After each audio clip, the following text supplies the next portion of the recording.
J'espère que vous allez bien, j'espère que vous vous portez bien. Des aveux, des rebondissements, des mandats d'arrêt internationaux, de nouvelles révélations. L'affaire MLDZ vient de prendre un tournant majeur. Aujourd'hui, le 11 juin 2025, nous venons d'apprendre que des mandats d'arrêt internationaux vont être lancés contre 2 diplomates algériens qui étaient en réalité des agents des services secrets algériens. L'information a été d'abord révélée par MLDZ, l'intéressé lui-même. Sur ses réseaux sociaux, MLDZ a parlé de 2 mandats internationaux qui seront lancés contre le secrétaire, ou le premier secrétaire, l'ancien premier secrétaire de l'ambassade d'Algérie à Paris et le vice-consul du consulat d'Algérie à Créteil. L'information a été révélée au départ, au début de la journée, ce 11 juin 2025, par MLDZ lui-même, c'est-à-dire la victime qui est lui-même partie civile.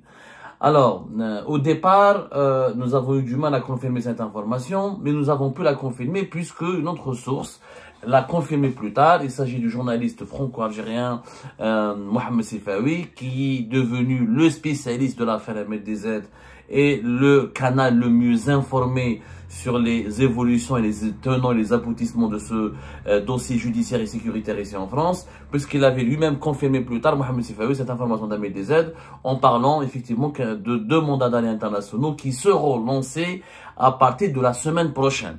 De qui il s'agit? Alors, pour le moment, les 2 personnes qui sont dans le viseur de la justice française sont, selon nos investigations, un certain Selloum Salah ad-Din, je dis bien un certain Selloum Salah ad-Din, qui était le premier secrétaire de l'ambassade d'Algérie à Paris, et le deuxième, Mohamed Bouaziz, qui était le consul adjoint au consulat d'Algérie de Créteil.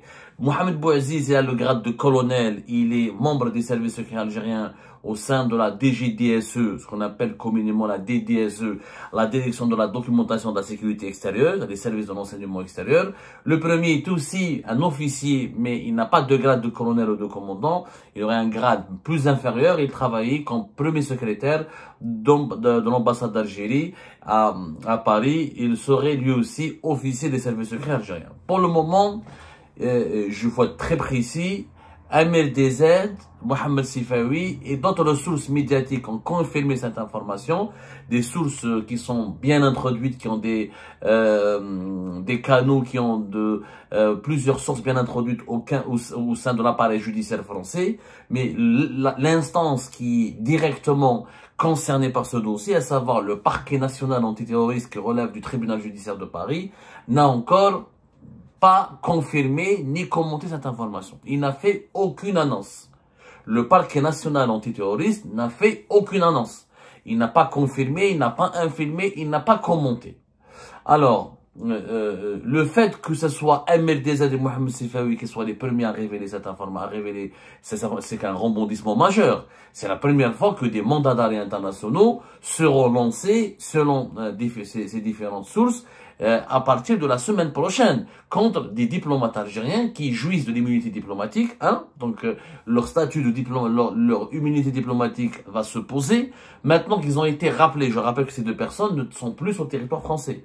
Les 2 ont été rappelés. Mohamed Bouaziz, le vice-consul de Créteil, vice-consul d'Algérie à Créteil, a été rappelé vers décembre 2024. Salah ad-Din Selloum, selon différentes sources, aurait été rapatrié vers l'Algérie vers juillet 2024. Donc tous les 2 ne sont pas sur le territoire français. Ils seraient en Algérie. À partir du moment où ils sont en Algérie, ils ne bénéficient pas d'immunité diplomatique. Ils ne sont plus le représentant de leur pays à l'étranger. Maintenant, est-ce qu'ils ont été affectés vers un autre pays? On n'a aucune information. Ces 2 personnes ont totalement disparu des radars. On a été en Algérie parmi les premiers qui ont dit que dès la fin du mois d'avril, ces 2 personnes ont été convoquées par la justice française. 2 convocations leur ont été envoyées et la notification a été adressée à l'ambassade d'Algérie, à Paris. Ils n'ont pas reçu une convocation chez eux parce qu'il n'y a pas la dernière adresse qui est connue par les autorités françaises, c'est au niveau de l'ambassade d'Algérie à Paris. Donc, les convocations de la justice française du juge d'instruction en charge du dossier d'MLDZ, qui, je rappelle, séquestration, enlèvement, tentative d'assassinat en relation avec une entreprise terroriste, Le juge d'instruction n'a pas pu les auditionner, donc parce qu'ils n'ont pas répondu favorablement à ces deux convocations. La suite, c'est que leur mise en examen a été actée visiblement par le parquet national antiterroriste, et que comme les deux intéressés qui auraient joué un rôle important dans l'organisation, dans l'enlèvement et la séquestration d'Ahmed Dezet le 29 avril 2024, les juges français du parquet national antiterroriste auraient décidé de les inculper et de lancer à leur encontre un mandat d'arrêt international. Maintenant, s'ils voyagent à l'étranger avec l'immunité diplomatique, ils ne pourraient pas être arrêtés, sauf si ces pays dans lesquels ils seraient arrêtés demandent à l'Algérie de lever leur immunité diplomatique et de les remettre aux autorités, d'accepter de les remettre aux autorités françaises. C'est un processus très complexe. Alors, là, il faut vraiment consulter des juristes bien informés. Quand un diplomate, quand quelqu'un qui joue de l'immunité diplomatique, est-ce qu'Interpol, mais si Interpol accepte le mandat d'arrêt, elle va publier une notice rouge, c'est déjà une démonstration extrêmement accablante contre les autorités algériennes, parce que l'État algérien va se retrouver avec deux agents, deux de ses fonctionnaires, deux de ses représentants attitrés, jouissant de l'immunité diplomatique ou ayant joui de l'immunité diplomatique sur le sol français, qui vont se retrouver recherchés par les services de sécurité du monde entier. Est-ce que l'État algérien va les autoriser à voyager en gardant leur immunité diplomatique? Est-ce que les autres pays du monde, quand ils vont les interpeller, s'ils présenteront le passeport diplomatique, est-ce qu'ils vont respecter leur immunité diplomatique ou ils vont quand même les mettre en garde à vue, les placer en garde à vue et enclencher une procédure judiciaire? Là, plusieurs scénarios se dessinent. Le scénario le plus crédible serait que l'Algérie ne va plus jamais les autoriser à voyager à l'étranger.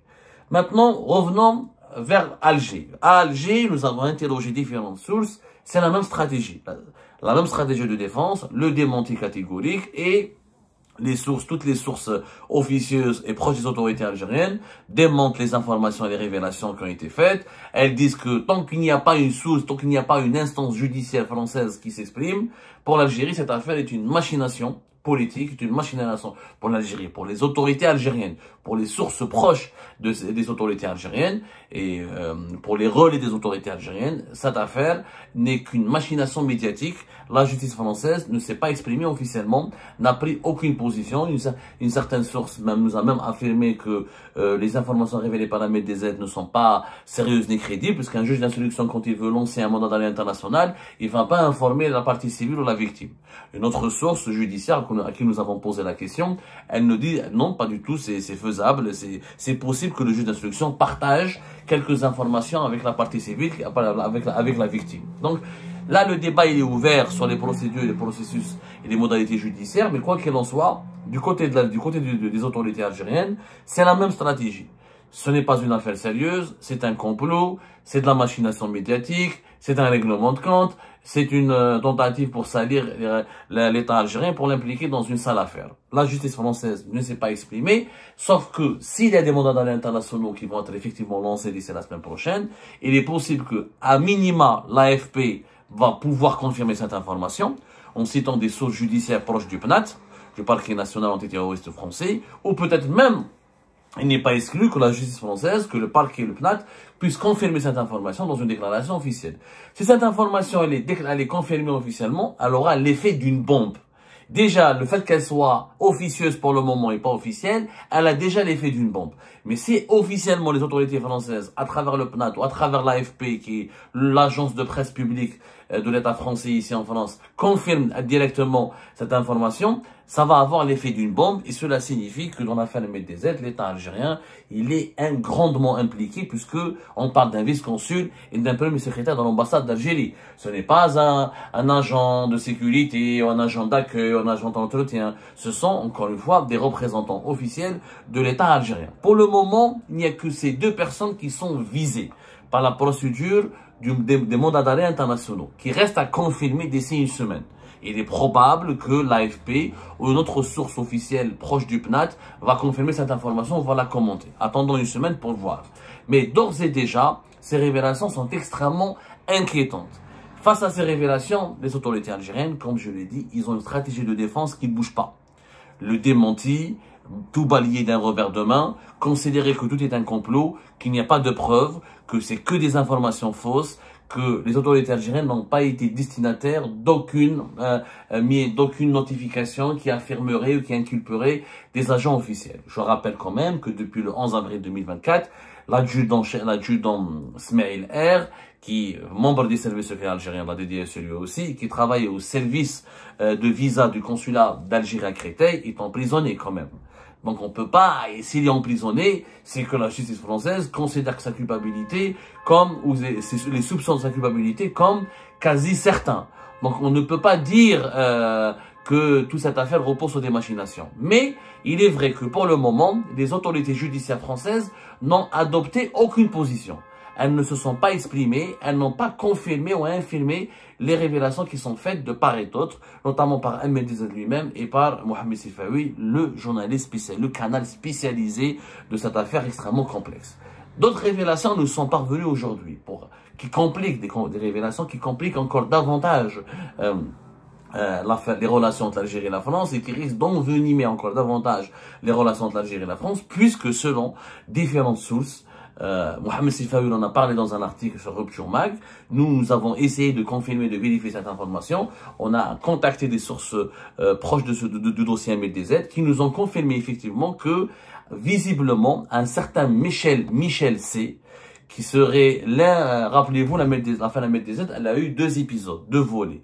Le premier, ou 2 séquences. La première séquence, le 11 avril, entre le 9 et le 11 avril 2024, arrestation de l'adjudant-chef Smaïl R et de 2 franco-algériens. Ils ont été incarcérés, emprisonnés. Et la séquence comment on appelle ça, la séquence du 16 mai 2025, durant laquelle 5 personnes ont été arrêtées, dont une femme qui est enceinte, qui a été relâchée et placée sous contrôle judiciaire, et 4 hommes ont été incarcérés. Parmi ces hommes, il y avait donc des franco-algériens, mais aussi des Français d'origine gitane, voilà. Il s'appelle Michel C. Et ce Michel C, il faisait partie, quelque part, c'est le chef de gang qui était à l'origine du kidnapping et de la séquestration de MLDZ. Et selon les informations qui nous sont parvenues, que Michel C aurait, lors de ses auditions auxquelles il avait été soumise, lors des auditions auxquelles il a été soumis, lors des auditions auxquelles il a été soumis par la police judiciaire en charge de ce dossier, il aurait avoué qu'il a été en contact permanent avec l'adjudant-chef Smaïl R, qui travaille au sein du consulat d'Algérie à Créteil, et qu'il l'aurait rencontré au sein du consulat d'Algérie à Créteil, et que c'est l'adjudant-chef Smaïl R qui lui a demandé d'organiser le kidnapping et la séquestration de MLDZ. Ça, c'est les aveux qui ont été faits par Michel R. Alors, Michel R, sa fille, elle était la copine, la petite amie d'un certain Kamel, qui est franco-algérien et qui est un repris de justice et qui a déjà fait de la prison, qui a été déjà incarcéré pour avoir commis un crime. Et l'adjudant Smaïl R aurait recouru à ce Kamel, pour lui demander de lui trouver un gang spécialisé dans les kidnappings et les enlèvements. Et Michel R a été contacté par le petit ami de sa fille, qui lui a demandé que voilà, vous serez bien rémunéré si vous acceptez de prendre en charge cette opération. Selon les sources à qui nous avons auprès desquelles nous avons tenté de vérifier toutes ces informations extrêmement inquiétantes et troublantes, des sources très proches du dossier MLDZ, Michel R aurait non seulement avoué, il aurait été vraiment contraint d'avouer, parce que les enquêteurs français ont des éléments matériels probants et des éléments matériels très solides qui prouvent qu'il était en contact permanent avec l'adjudant Smaïl R.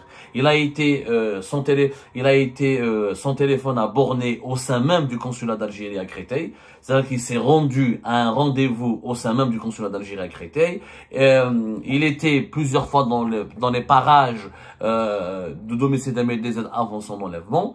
Et face à ces preuves matérielles, Michel R a fini par faire des aveux en disant que lui, il était uniquement chargé de kidnapper MLDZ, qui n'avait pas l'objectif ni de le violenter, ni de le tuer, ni de s'en prendre à son intégrité physique. On lui a demandé juste de monter un scénario pour le kidnapper, le séquestrer, ensuite de le remettre à une autre équipe. Et qu'il a été payer pour cela. Et que c'est effectivement ce Kamel, franco-algérien, un certain Kamel, qui a fait de la prison auparavant, et qui est le petit ami de sa fille, qui lui aurait présenté l'adjudant chef Smaïl R, responsable des services de visa du consulat d'Algérie à Créteil et membre des services secrets algériens. Ce sont ces aveux qui ont été qualifiés d'accablants et qui, pour les sources les plus proches du dossier MLDZ, confirmeraient encore une fois l'implication du régime algérien ou de l'État algérien en tant que pouvoir politique derrière qui aurait commandité l'opération, le kidnapping et la séquestration d'MLDZ.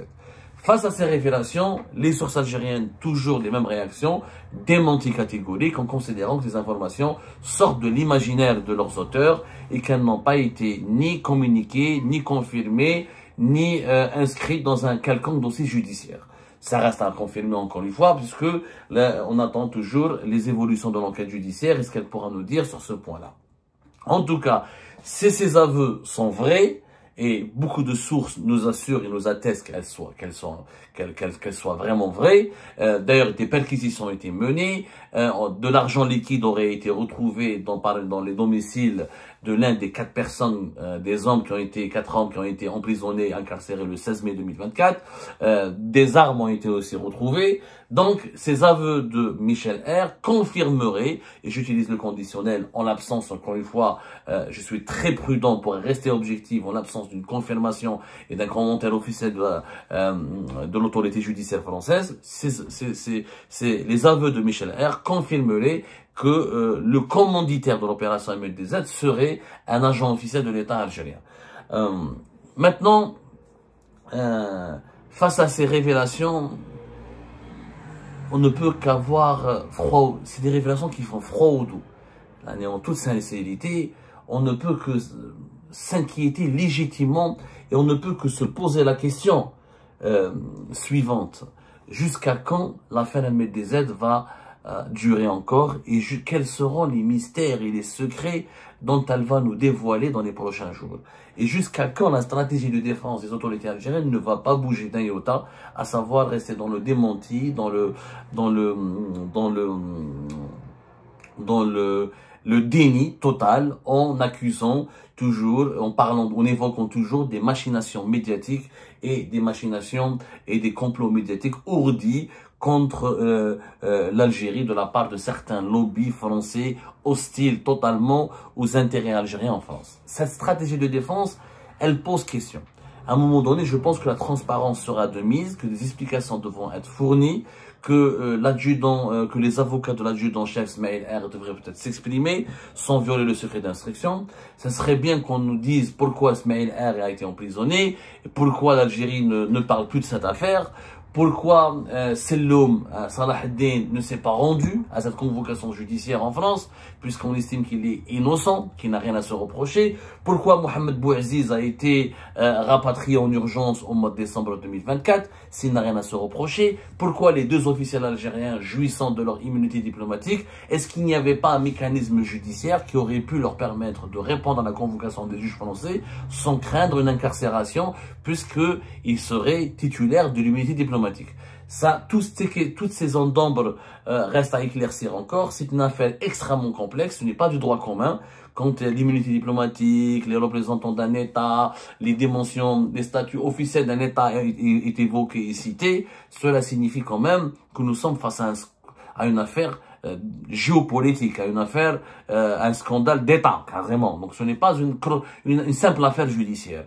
Et je ne sais pas si la justice française va rester silencieuse longtemps, parce qu'à un moment donné, la justice française sera obligée de communiquer et d'expliquer à l'opinion publique réellement l'ampleur de la gravité des faits. Parce que des officiels étrangers qui commettent une telle opération qualifiée d'entreprise terroriste sur le sol français, c'est quand même effrayant et ça pourrait compromettre et saper pour toujours les relations entre l'Algérie et la France. Voilà ce qu'on peut dire sur cette affaire, extrêmement complexe, extrêmement obscure.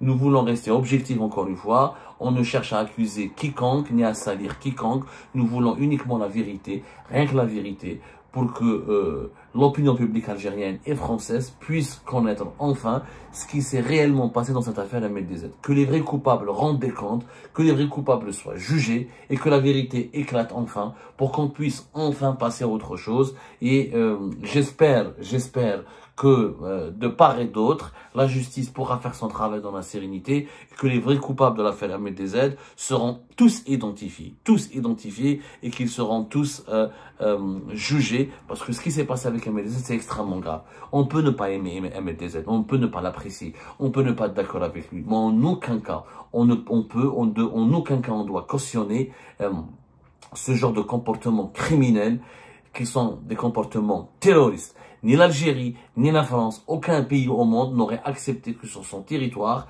une telle opération mafieuse et criminelle puisse avoir lieu. Cela relève encore une fois de la grande criminalité, du grand banditisme, voire même du terrorisme.